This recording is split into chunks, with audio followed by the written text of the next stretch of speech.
नमस्कार, न्यूज की पाठशाला में आप सभी का बहुत स्वागत। मैं हूं सुशांत सिन्हा। पाठशाला में आज ऑपरेशन शीश महल का 8वां पार्ट आपके सामने टाइम्स नाउ नव भारत रखने जा रहा है और इसमें ऐसे ऐसे खुलासे होंगे जिसके बाद अगर अरविंद केजरीवाल के अंदर थोड़ी भी नैतिकता बची होगी तो वो मुख्यमंत्री के पद से इस्तीफा दे देंगे, क्योंकि ऐसे खुलासे हैं जिनसे यह पता चलता है कि शीश महल के सच को छुपाने के लिए मुख्यमंत्री अरविंद केजरीवाल उस हद तक जा सकते हैं जिसके बारे में हम और आप कल्पना भी नहीं कर सकते। भाई, इस लेवल पे चले गए हैं ये लोग। और हमारे पास आज कुछ और बड़े सबूत हैं।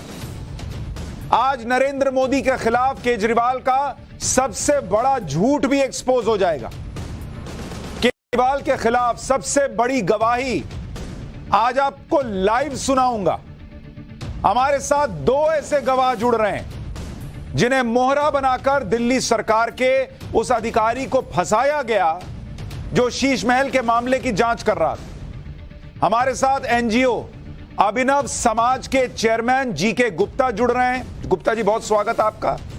और एनजीओ अभिनव समाज के वकील योगेश मैनी भी हमारे साथ होंगे। आपका भी बहुत स्वागत है योगेश भाई। धन्यवाद। लेकिन आज ये दोनों गवाह अरविंद केजरीवाल को लेकर जो बड़ा खुलासा करेंगे, जो बड़ी गवाही देंगे, वो आज आपको सुनाऊं उससे पहले आज आपको इनके खुलासों से यह पता चल जाएगा कि जब अरविंद केजरीवाल को सिर्फ 8 दिन, महज 8 दिन के लिए फुल पावर मिली तो उनके लोगों ने एक अधिकारी को फंसाने के लिए कैसी कैसी चालें चली और कैसे शीश महल की जांच की फाइल को आधी रात को ठिकाने लगाने की कोशिशें हुई। यह सब कैमरे पर रिकॉर्ड हुआ है। पहली बार एक एक वीडियो आपको दिखाने जा रहा हूं, फिर यह लाइव गवाही सुनाऊंगा। आप सोचेंगे इनके पास ऐसा क्या है सच बताने को। आप वो सच सुनेंगे तो आपके पैरों तले जमीन निकल जाएगी। और यह सोचिए कि यह सब उन अरविंद केजरीवाल के राज में हो रहा है जो आजकल हर जगह कहते फिर रहे हैं कि नरेंद्र मोदी ने संविधान की हत्या कर दी, लोकतंत्र की हत्या कर दी। लेकिन संविधान की हत्या कैसे होती है, नियम कायदे कानून को कैसे कुचला जाता है, पावर का मिसयूज कैसे होता है, यह आज आपको अरविंद केजरीवाल सरकार के उन कारनामों से पता चलेगा जो उन्होंने तब किया जब उनके पास सिर्फ 8 दिन की फुल पावर थी।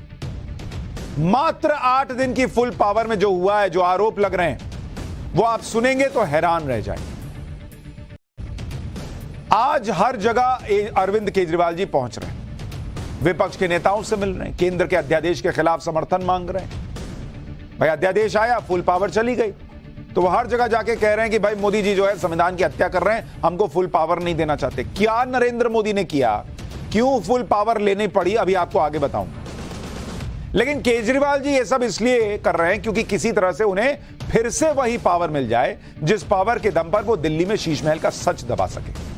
ये सवाल उठ रहा है, सबूतों के दम पर सवाल उठ रहा है। पिछले 3 दिन में केजरीवाल ममता बनर्जी से जाकर मिल चुके, उद्धव ठाकरे से मिल चुके, आज शरद पवार से मिल लिए। और यह सब इसलिए क्योंकि केजरीवाल को वही पावर फिर से चाहिए जो पावर उन्हें दिल्ली में मनमानी करने की छूट दे दे। क्या कोई उन्हें किसी बात पर रोके टोके नहीं, कोई उनके शीश महल की बात तक ना करे, कोई उनके शीश महल की जांच ना करे। क्या कोई उनकी सरकार के भ्रष्टाचार के दूसरे मामले में जांच ना करे। क्योंकि आप देखिए कि जब केजरीवाल को फुल पावर मिली थी तो उन्होंने सबसे पहले क्या 2 काम किए। पहला, उस अधिकारी को हटाया जो शीश महल की जांच कर रहा था। पहला काम उन्होंने किया फुल पावर में। दूसरा, उन फाइलों को ठिकाने लगाने की कोशिश करने का आरोप लग रहा है जिनमें शीश महल का सच है, जिसमें शराब घोटाले का सच है। यह आरोप लग रहा है कि उन फाइलों को ठिकाने लगाने का प्रयास हुआ है। और क्यों आरोप लग रहा है अभी आगे दिखाऊंगा। शीश महल की जांच करने वाले जिस अधिकारी को केजरीवाल सरकार ने हटाया था उसके बारे में हम आपको पहले ही बता चुके। उस अधिकारी ने क्या कंप्लेन की थी आपको हमने बताया था। आज आप ये जान पाएंगे कि इस अधिकारी को किस तरह फर्जीवाड़ा करके हटाया गया, इस अधिकारी के खिलाफ कैसे एक फर्जी शिकायत करवाई गई, फिर उस फर्जी शिकायत का बहाना बनाकर अधिकारी को शीश महल की जांच से रोका गया। यह ठीक वैसे ही है जैसे फर्जी बहाना बनाकर केजरीवाल ने अपना शीश महल बनवा लिया। लेकिन कैसे राजशेखर पर कार्रवाई हुई, क्यों नरेंद्र मोदी को अध्यादेश लाना पड़ा, आज इस पर आऊं उससे पहले आपको वो वीडियो दिखाता हूं जो उन आरोपों को पुख्ता करता है, जिन आरोपों में यह कहा गया था कि केजरीवाल सरकार अपने शीश महल की जांच की फाइलों को ठिकाने लगाने की कोशिश कर रही है। आपको याद होगा कि वाई राजशेखर नाम के जिस अधिकारी को केजरीवाल सरकार ने 13 मई को हटाया था, उसने यह शिकायत की थी कि उसके कमरे में आधी रात के बाद कुछ लोग आए और केजरीवाल सरकार के भ्रष्टाचार के मामलों की जांच की फाइलें लेकर गए। अब हमने उस रात का सीसीटीवी फुटेज निकाल लिया। यह सीसीटीवी फुटेज दिल्ली सचिवालय के 4थे फ्लोर का है। इसी फ्लोर पर विजिलेंस विभाग के स्पेशल सेक्रेटरी वाई राजशेखर का रूम नंबर 403 है। सीसीटीवी फुटेज में दिन और समय को देखिए। 16 मई का दिन है 2023 का और समय सुबह के 2:08। रात के 2:08। अब देखिए एक आदमी अपने हाथ में कैसे कुछ फाइलों को लेकर, और इतना बड़ा बंडल लेकर निकल रहा है कमरे से। किस कमरे से? राजशेखर जी के कमरे से निकल रहा है और दूसरे कमरे में मौजूद शख्स को जाकर दे देता है। आगे का वीडियो देखिए। 2:07 पर खुद फाइलें लेकर गया, अंदर जा लेकर चला गया। आधी रात को लगातार फाइलों को एक कमरे से दूसरे कमरे में भेजा जा रहा था। 2:34 पर 2 लोग और दिखते हैं। कुछ देर बाद तीसरे व्यक्ति की एंट्री होती है जो special secretary vigilance Y Rajshekhar के कमरे में ताला लगाता है। मतलब ऐसा नहीं कि ताला तोड़ के काम हुआ है, ताला खोल के काम हुआ है बॉस। और इसीलिए आरोप लग रहा है कि इसका मतलब अंदर के लोगों का हाथ है। और जिस कमरे में फाइलें भेजी जा रही थी उस कमरे को भी बंद कर देता है वो। 2:36 के आसपास, 2:34 पर देख रहे हैं 3 लोग आपको दिख रहे हैं। आधे घंटे फाइलें इधर से उधर, उधर से इधर हो रही हैं। जिस कमरे में जा रही थी उस कमरे के बारे में भी बताऊंगा। लेकिन 2:36 पर लाइट्स बंद कर देता है एक आदमी। उसके बाद सब कुछ चेक करता है कि कहीं कोई सबूत तो नहीं रह गया, ऐसा लग रहा है। और उसके बाद वो वहां से सीधा चला जाता है। अब आप सोचिए कि दिल्ली सचिवालय कोई ऐसी जगह तो है नहीं कि कोई भी घुस जाए। पूरी रात तो सचिवालय कहीं काम नहीं करता। रात के 2 बजे ये लोग क्यों फाइलें इधर उधर कर रहे थे बॉस? और उसी अधिकारी के कमरे में क्या कर रहे थे जो अधिकारी शीश महल की जांच कर रहा है, शराब घोटाले की जांच कर रहा है? उसी कमरे में क्या कर रहे थे जिस कमरे में शीश महल की फाइलें रखी हुई हैं? आप याद कीजिए कि जिस रात को यह घटना हुई उसके अगले ही दिन विजिलेंस अधिकारी वाई राजशेखर ने चिट्ठी लिखकर शिकायत की थी कि दिल्ली सचिवालय के जिस रूम में शीश महल और शराब घोटाले से जुड़ी संवेदनशील फाइलें रखी गई हैं उस रूम की जासूसी की गई है। तो जो उन्होंने आरोप लगाया वही सीसीटीवी में दिख रहा है। वहां रखी फाइल्स उठाई गई, फाइल से छेड़छाड़ हुई। 16 मई को विजिलेंस डायरेक्टर को लिखे अपनी शिकायत में वाई राजशेखर ने लिखा था कि उन्हें 15 मई 2023 को रात 9:14 पर विजिलेंस डिपार्टमेंट के असिस्टेंट डायरेक्टर बुनियाद सिंह का फोन आया, जिसमें उन्होंने यह जानकारी दी कि जिस कमरे में फाइल्स रखी गई हैं उसे खोलने के लिए अधिकारियों को आदेश दिया गया है ताकि वो रिकॉर्ड्स अपने पास ले लें। पता चल सके ना कि जांच में क्या निकल कर आ रहा है। अभी तक तो जांच अंधे में, मतलब पता नहीं उसके बारे में, अंधेरे में है कि क्या चल रहा है अंदर। इसीलिए राजशेखर ने अपनी चिट्ठी में आगे लिखा कि प्रारंभिक जांच में मल्टीटास्किंग स्टाफ मनीष ने 15 मई की रात 3 बजे तक उस कमरे को खोले रखा जहां संवेदनशील फाइल्स रखी गई। और आरोप यह भी है कि उसने सभी फाइलों की फोटोकॉपी भी कर ली है। वाई राजशेखर ने यह आशंका जताई कि कुछ समय में सभी फाइल्स को नष्ट कर दिया जाएगा। राजशेखर ने अपने अंडर आने वाले सभी अधिकारियों को आदेश दिया कि वो ऐसी किसी भी गतिविधि में ना फंसे और विजिलेंस मंत्री से कोई भी मौखिक आदेश स्वीकार न करें। राजशेखर ने यह भी आशंका जताई कि सचिवालय में उनके कमरे, जो कमरा नंबर 403 है, उसकी जासूसी हुई है, कमरे में रिकॉर्डिंग बग लगाए गए हैं और यह बहुत संभव है कि गोपनीयता का हनन हुआ है, फाइलों के साथ छेड़खानी हुई है। कौन सी फाइलें? वहां बहुत फाइलें थी जिनमें शीश महल की भी फाइल है, शराब घोटाले की भी फाइल है। वाई राजशेखर ने इस पर एक्शन की मांग लेटर में की थी। यानी राजशेखर जो बातें कह रहे थे वो सीसीटीवी सामने आने के बाद सही दिख रही है। हमारे पास वो वीडियो भी है जिसमें कमरा नंबर 403 और कमरा नंबर 404 दिख रहा है। इन कमरों के बाहर कॉन्फिडेंशियल सेक्शन, एंट्री प्रोहिबिटेड लिखा हुआ है। जरा वो तस्वीर दिखाइए।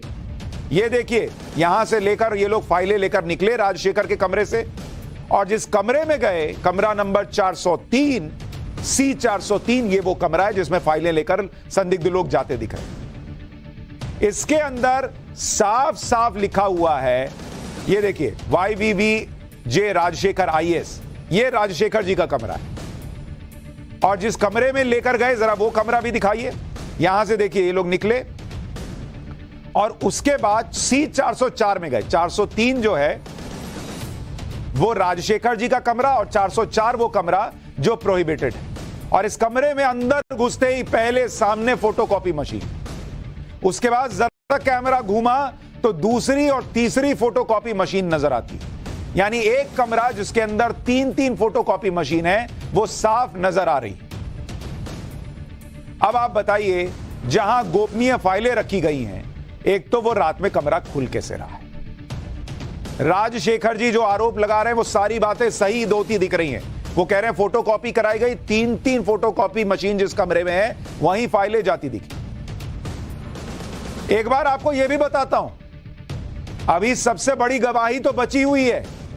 गुप्ता जी हमारे साथ बैठे हुए हैं जो बताएंगे कि केजरीवाल जी ने राजशेखर जी पर जो आरोप लगा उसका सच क्या है।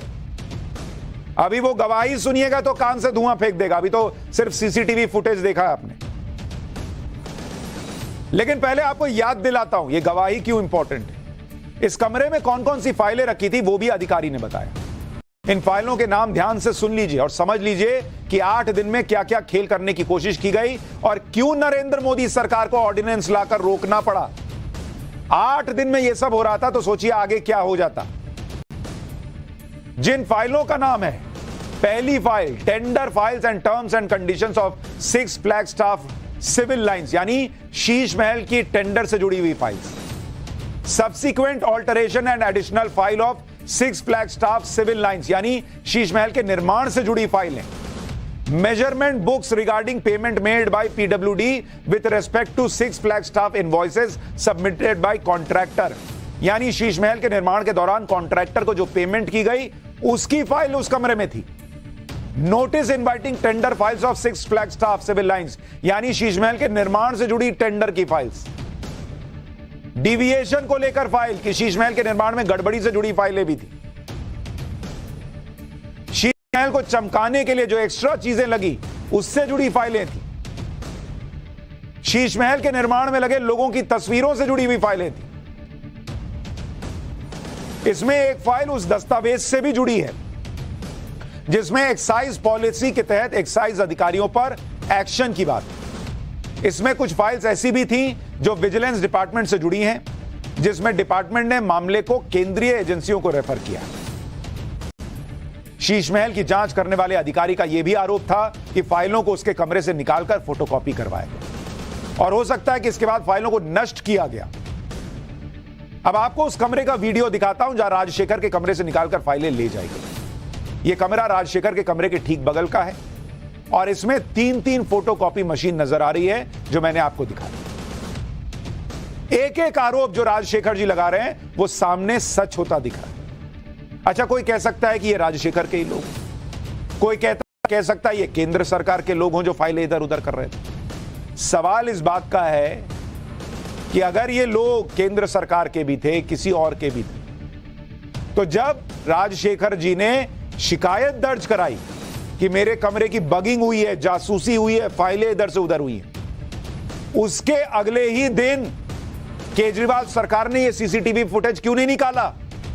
इन 3 संदिग्धों के कॉलर पकड़कर पब्लिक के कदमों में क्यों नहीं फेंका कि देखिए ये कौन लोग हैं, किसके लोग हैं? टाइम्स नाउ न भारत फुटेज निकाल सकता है, केजरीवाल जी नहीं निकाल सके, जबकि ये मंत्रालय उनका है। वेबसाइट पर उनकी और सौरभ भारद्वाज की फोटो लगी हुई है। और अब मैं गवाही की तरफ बढ़ूं उससे पहले आप यह भी देखिए कि कैसे पूरा ही ये जो खेल है वो कितने कम दिन में हो गया। अगर नरेंद्र मोदी सरकार, सोचिए आज की डेट में, ऑर्डिनेंस न लाती तो क्या से क्या हो रहा होता। 11 मई को सुप्रीम कोर्ट का ऑर्डर आता है कि भाई ट्रांसफर पोस्टिंग का अधिकार दिल्ली सरकार के पास है। 13 मई, उसके ठीक एक दिन के बाद अधिकारी राजशेखर जी को हटा दिया गया, जो कि विजिलेंस के अधिकारी थे। 15 मई को, 15 मई की रात कह लीजिए या 16 मई की सुबह, 15 मई की रात, 16 मई की सुबह, क्योंकि रात के 2 बज रहे हैं तो टाइम चेंज हो गया। 16 मई की सुबह फाइल से छेड़छाड़ होती है, यह आरोप लगता है। इसी दिन की रात 2 बजे की हमने आपको सीसीटीवी फुटेज दिखाई। और यह सब रुका कब? सब रुका जब 19 मई को केंद्र जो है वो अध्यादेश लाया। अब आप बताइए, ये घूम घूम कर कह रहे हैं कि नरेंद्र मोदी ने संविधान की हत्या कर दी। बॉस, नरेंद्र मोदी ने तो संविधान को बचा लिया। अगर यह अध्यादेश ना आता तो ये 7 दिन में, 8 दिन में जो खेल हो रहा था, ऐसे गंभीर आरोप लग रहे थे, यह अध्यादेश अगर ना आता तो कहानी सोचिए कहां चली जाती। और अभी तो एक बड़ा सच बचा हुआ है जिसकी गवाही सुनवानी है आपको। केजरीवाल जगह जगह इस अध्यादेश के खिलाफ इसलिए समर्थन मांग रहे हैं जिससे वो दोबारा उनके पास पावर आ जाए, वो किसी भी अधिकारी को हटा सके, वो किसी भी फाइल को ठिकाने लगा सके। सुनिए आज शरद पवार से मिलने के बाद केजरीवाल ने क्या कहा। लड़ाई 8 साल में हमने जीती। 11 मई को ऑर्डर आया, 19 मई को 8 दिन के अंदर इन्होंने ऑर्डिनेंस लाके उसको खत्म कर दिया। सारी पावर वापस, उन्होंने कहा कि केंद्र सरकार के पास या केंद्र के पास सारी पावर होगी। अब ये बिल के रूप में आएगा पार्लियामेंट में, तो हम पूरे देश में एक एक पार्टी के पास जा रहे हैं, उनसे निवेदन कर रहे हैं कि दिल्ली के लोगों के साथ न्याय होना चाहिए, दिल्ली के लोगों के लिए समर्थन मांग रहे हैं कि जब ये संसद में बिल आएगा तो उसका और इसको बिल को हराना है। तो मैं एनसीपी का, पूरी पार्टी का, शरद पवार साहब का खास तौर से तहे दिल से शुक्रिया अदा करता हूं कि उन्होंने पूरा समर्थन देने की हमें आश्वासन दिया है कि जब ये बिल राज्यसभा में आएगा तो राज्यसभा में इस बिल को पास नहीं होने देंगे। ये वही केजरीवाल हैं जो अपने राजनीतिक मतलब के लिए एक वक्त पर उन सभी नेताओं को जी भरकर कोसते थे, उन्हें बेईमान बताते थे, जिनके साथ आज ये घूम रहे हैं। आज भी केजरीवाल अपने मतलब के लिए इन नेताओं की बात कर रहे हैं। फर्क बस ये है कि अब वो इन्हें बेईमान नहीं बताते बल्कि इनकी तारीफ करके समर्थन मांग रहे हैं, जिससे केजरीवाल केंद्र अध्यादेश को पारित होने से रोके। आज की डेट में तो ममता बनर्जी, उद्धव ठाकरे, शरद पवार को, केजरीवाल जी को फोन लगाकर पूछना चाहिए कि ये सीसीटीवी फुटेज क्या है जी, तुम तो हमसे समर्थन मांगने आए थे। अभी गुप्ता जी की गवाही सुनने के बाद इन नेताओं को फोन करना चाहिए। लेकिन जो नेता कल कुछ और कहते थे, आज कुछ और कह रहे हैं, ऐसे नेताओं पर क्या भरोसा किया जाए। कांग्रेस के नेता भी इसलिए केजरीवाल से सबको सावधान कर रहे हैं क्योंकि सबको पता है कि केजरीवाल के पास जब फुल पावर होती है तो वो क्या करते हैं। इसका सबसे बड़ा उदाहरण तो पंजाब है। पंजाब में विपक्ष के नेता हैं कांग्रेस के प्रताप सिंह बाजवा। उन्होंने 2 दिन पहले ही कहा कि कांग्रेस को आम आदमी पार्टी और अरविंद केजरीवाल से किसी तरह की हमदर्दी नहीं दिखानी चाहिए। पंजाब में आम आदमी पार्टी की सरकार ने पुलिस और जांच एजेंसी का दुरुपयोग कर कांग्रेस नेताओं और कार्यकर्ताओं की जिंदगी नर्क बना दी। प्रताप सिंह बाजवा ने आलाकमान से यह भी अपील की कि वो आम आदमी पार्टी को सहयोग करने से पहले पंजाब, हिमाचल, दिल्ली, उत्तराखंड, गुजरात और कर्नाटक के कांग्रेस नेताओं से सलाह ले। आम आदमी पार्टी बीजेपी की बी टीम है, इन्हें सहयोग नहीं करना चाहिए। ये कांग्रेस के नेता पंजाब के कह रहे हैं। पंजाब में केजरीवाल के लोगों ने हमारी रिपोर्टर भावना के साथ क्या किया था वो तो पूरे देश ने देखा था। भावना पर फर्जी SC/ST केस डालकर जेल में डाल दिया गया था। जब भावना जेल से छूटकर आई तो वो स्टूडियो में अपनी कहानी बताकर रोने लगी थी। भावना ने बताया था कि कैसे उन्हें झूठे केस में पुलिस पकड़कर ले गई। भावना ने खुद बताया कि पुलिस वालों ने उससे कहा था कि उन्हें जेल में डालने के लिए ऊपर से प्रेशर